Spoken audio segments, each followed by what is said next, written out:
Bonjour chers apprenants, bienvenue sur la plateforme École au Burkina. Nous allons nous entretenir sur le cours de Terminal D, tout le programme de Terminal D en philosophie. Mais pour commencer, je vais bien vouloir me présenter. Je me nomme Zida Denis, professeur certifié des lycées et collèges. Et nous allons d'abord commencer par vous montrer le programme en entier pour que vous puissiez vous faire une idée du programme.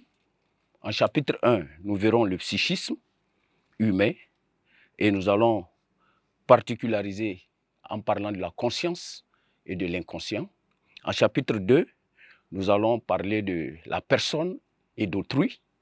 Et en chapitre 3, nous verrons le temps et l'histoire. En chapitre 4, les sciences expérimentales et leurs méthodes. Et à ce niveau, nous allons parler de théorie et expérience.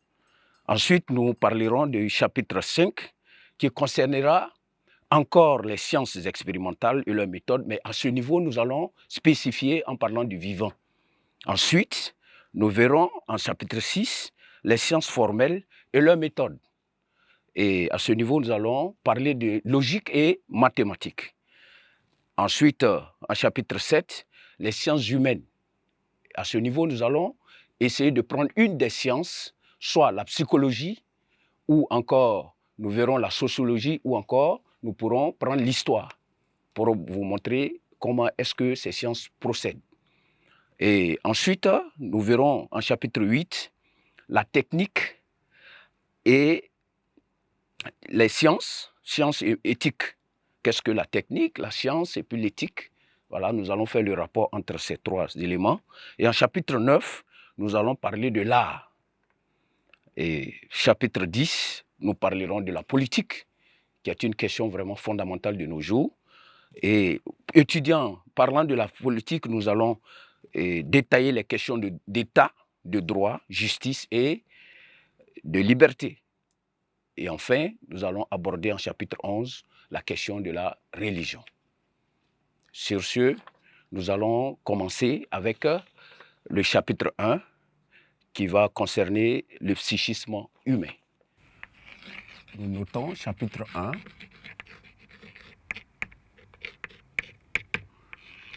Le psychisme humain.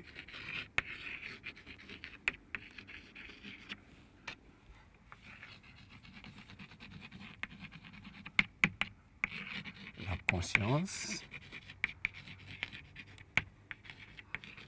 et l'inconscient.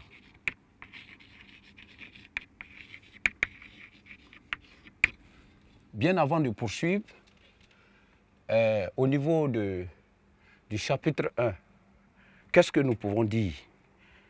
Vu le nouveau système APC qui voudrait que nous puissions intéresser l'élève, l'emmener à pouvoir comprendre le but même, l'importance de cette étude-là, nous allons évoquer une situation, effectivement, qui peut amener l'élève à comprendre l'importance de cette étude. Donc ici, nous voyons souvent des gens dans la rue, à travers leur accoutrement, à travers leur comportement.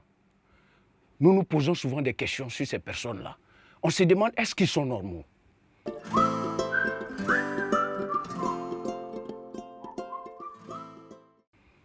Est-ce que ces différentes personnes sont normales?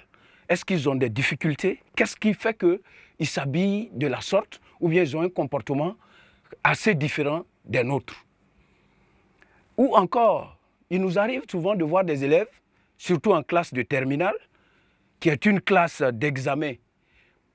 Il y a des élèves qui, malheureusement, ne sont pas réguliers au cours.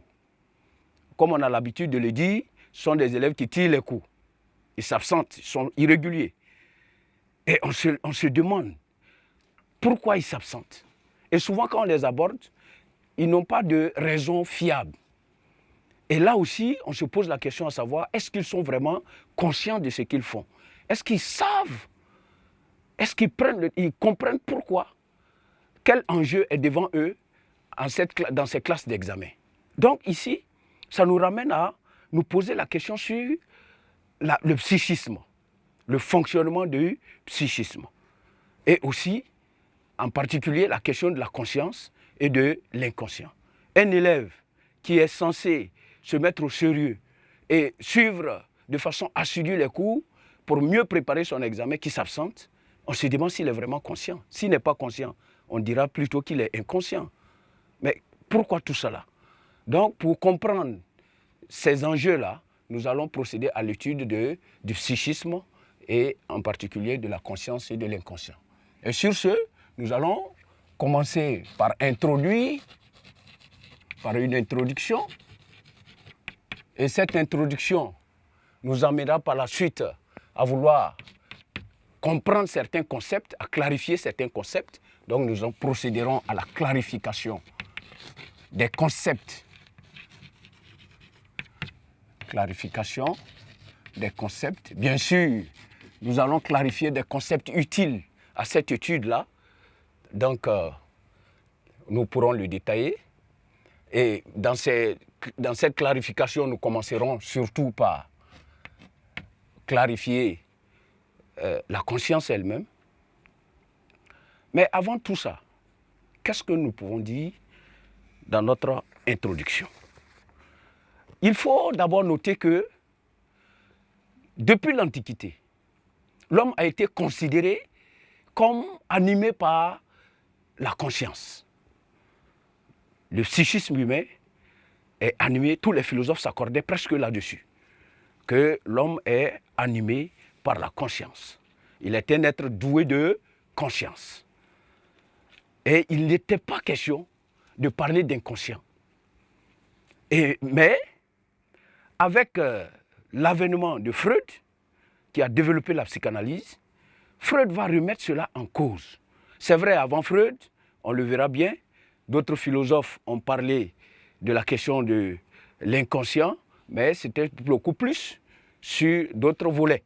Mais l'inconscient psychique sera abordé surtout par Freud, et qui va remettre en cause cette question de conscience tout azimut chez l'homme.